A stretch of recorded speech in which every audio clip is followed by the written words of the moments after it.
Herald TV has been constantly monitoring the shoddy smart city works. Herald TV exposed how within 2 weeks after the inauguration, the small pavers on the smart city road between Hindu Pharmacy and Cafe Ritz Pancham had crumbled. Smart city officials reasoned this was intended to be a pedestrian only path and was opened as a road after shopkeepers objected. Subsequently, the small pavers for the road were replaced.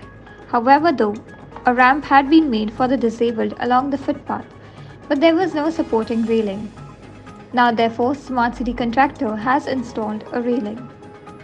How gaping holes remain when one crosses from the road to the footpath? At one place, the work is so shoddy that a wooden plank had been placed to cover one hole. What is shocking to note is that the small pavers used for the road are coming loose and some are crumbling again. How long will the circus of crumbling small pavers and their replacements go on? Or will Smart City find a permanent solution and replace the small pavers with heavy duty pavers to bear the load of vehicles? Freddy Fernandez for Herald TV.